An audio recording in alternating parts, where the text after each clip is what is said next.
What are some things weighing you down that you may need advice on?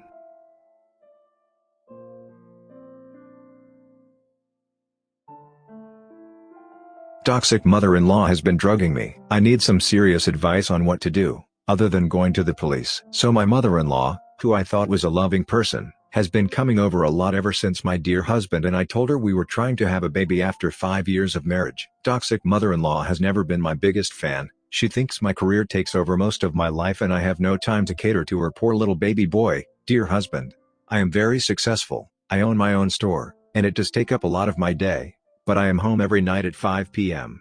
A half hour after. Dear husband, I have told toxic mother-in-law that if I were to have a child, I could easily work out of my own home for the first year until dear daughter or dear son is old enough for daycare. I thought this arrangement was agreed upon since it's a pretty solid game plan. She played it off as excited and happy for us. Dear husband, and I told toxic mother-in-law about the plan for a baby around October 5th. I know this because it was a few days after my birthday.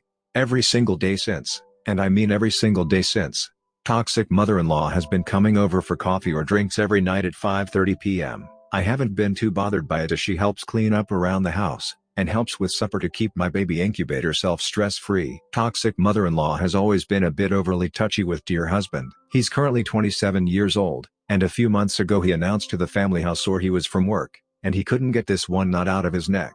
What does she do? Jumps off of the couch, and rushes behind the chair he's sitting on, and starts massaging his neck and shoulders. I was so weirded out, I just gave dear husband the what the F look, and he went wide-eyed, looked to the side, back at me as if he was asking for help. Ready for the messed up story yet? So every day that she's been coming over, the drinks and coffee have always tasted fine. Not one fiber in my body did I ever expect her to put anything in there. So here's what happened. Today, I was sitting down on the couch watching TV while she was in our kitchen, as she always suggests, making the coffee just by herself. Everything is normal. She gossips, I listen, and nod, and maybe throw in a little chuckle here and there. She finishes her coffee, and cleans up, but mine is still around half full. She asks if she can take the cup. I say no because I'd like to have the rest. After she leaves, I finish the rest of my coffee, and see a little pink pill poking out of the coffee grounds that I've sunk to the bottom. We use a French press. I see this little pill, half dissolved, but still very visible. I pick it out with my fingers, and lo and behold, it's a goddamn birth control pill. She has been spiking my coffee and drinks with birth control. I had been taking this exact pill since I was 15 years old. I knew exactly what it was. This happened about 8 hours ago. It's currently 2 a.m. and I've finally pieced everything together after making a few calls to my local pharmacy. According to the pharmacist at Target, my mother had picked up 6 months worth of birth control, and paid for it in cash. I told the pharmacist that that was impossible, because my mother had passed away 4 years ago. I asked what was the name that picked it up, and she said she didn't record the name, but the pharmacist that took the order checked her ID to make sure last names were similar. And bingo, I took dear husband's last name when I married him, and boom. Toxic mother-in-law played as my mother, and picked up 6 packs of the birth control, and has been spiking my drinks with it for the past 3 months. Me and dear husband have been trying so hard to have a child. It's been something we have looked forward to for 2 years. We are finally in a wonderful place to start, but this crap happens. This has to be illegal. She could go to jail for this, right? I'm so hurt and betrayed, but mostly disgusted and so angry. I haven't told her or dear husband that I found the pill. I needed to understand everything first. And I need advice from lovely women who deals with batcrap crazy mother-in-laws. Please help. Give me a master plan on how to deal with this. I hate confrontation, but I'm gonna burn a bitch's house down. So story time. I delivered my daughter 6 weeks ago and I'm still angry and bitter about this. My grandma had a very classic and feminine name and I have always loved it. Husband didn't make it in time for the birth, so I decided since I was alone, I can name her whatever I wanted, because he didn't show up for hours. She gets to the hospital, and we're talking about the baby, and she goes, "Oh God, what an ugly name. You should name her Bertha." I said no, I don't like that name, but thanks for the suggestion. I shuffled to the bathroom, and while I was showering, she had filled out the birth certificate information, and actually tried handing it into the birth registrar to rename my daughter. She had forged my signature, and everything. The lady taking the forms came to me to clarify since I had already filled out the forms previously, and mother-in-law declared it was just a joke, and she didn't mean anything by it. To this day, she asks me about Bertha and I refuse to engage, but if she thinks she is coming over to visit anymore, She has a huge surprise a-comin'. She has been off her rocker since her husband died. Had my baby shower over the weekend. Snide mother-in-law comes to help set up. As we are placing decorations on tables, she feels so needful to state that it looks like a party for a little kid. I stopped in my tracks, turned in her direction, then point at my stomach, and remind her it is for a kid. She rolls her eyes and I get this huffy, "Oh well, you know what I mean" remark.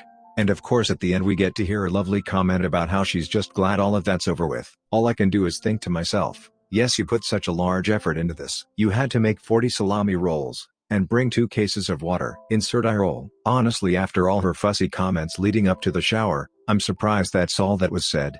She felt the need to tell me I invited too many people. Keep in mind she was not hosting this, and did not pay for hardly anything. That's why she was given such a small task. I later found out she made a comment to dear husband asking what cult we had joined that we would know over 80 people to invite. Icing on the cake is that she didn't get us anything for the baby shower.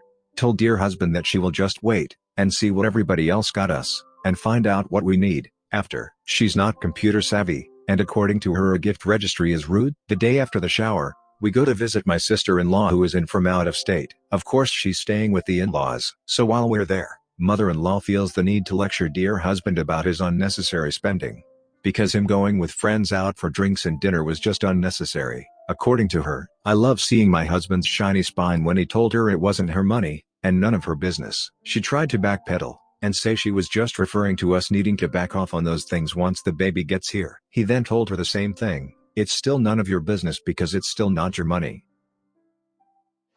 Remove the tattoo or we won't come to your wedding. My fiancé and I got similar tattoos recently. Mine is on my forearm, about 1 inch long, and 1 inch wide. My parents don't like my fiancé because he has tattoos. That is the sole reason they dislike him. Knowing we were going to tell them about the engagement and about the tattoo I got, my brother loudly asked me about my tattoo at dinner. Knowing how important it was that this night went well, my parents immediately start guilt-tripping me about how I've broken their hearts. They say my grandparents are rolling in their graves, and whatever else they can think of. I then added my brother for his lower back tattoo of Scooby-Doo. Dinner ends shortly after that. While brother scolds us for behaving like children, which is fair to be honest, sister messages me and tells me that she yelled at mom and dad for me, saying that the tattoo shouldn't matter, and telling them off for being so focused on the tattoo on my forearm that they couldn't see the engagement ring on my finger. So now my parents know I'm engaged, which is fine, although I'd hoped to tell them in happier circumstances. And then I get a text from my dad. We were distraught to hear what you've done to yourself. Your mother and I will pay for laser removal, and we expect you to meet us halfway, and get it. If you refuse, you can expect to not see us at the wedding. If you intend to keep it, then we will need some time to adjust. But we cannot in good conscience watch you walk down the aisle with that on your arm. We hope you will take up our offer. Love, Dad, and Mom. They sent the same message to my brother, who isn't even seeing anyone right now, threatening to also not come to his wedding if he doesn't remove his tattoo. I knew they didn't like tattoos, but I never in a million years thought they'd have this big of an issue with it. Please provide advice.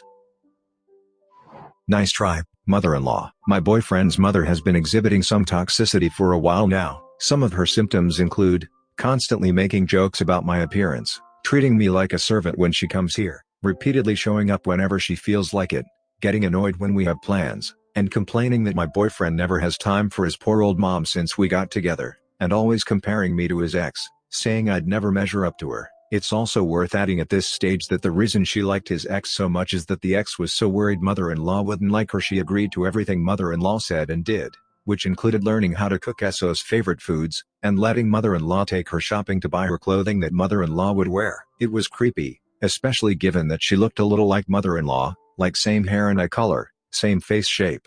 I'd heard the horror stories, seen the warning signs, and noted all the red flags. And a couple weeks ago I essentially gave my boyfriend a presentation on why I know for a fact his mom doesn't like me. He told me he understands what I'm saying, and he's going to have a talk with her. I watched him call out his mom over the phone about the way she treats me, and her constant babying of him, and how it has to stop. On the call she was gracious about the whole thing, apologized for her treatment of both of us, and said she'd stop immediately. I actually felt bad when she said that.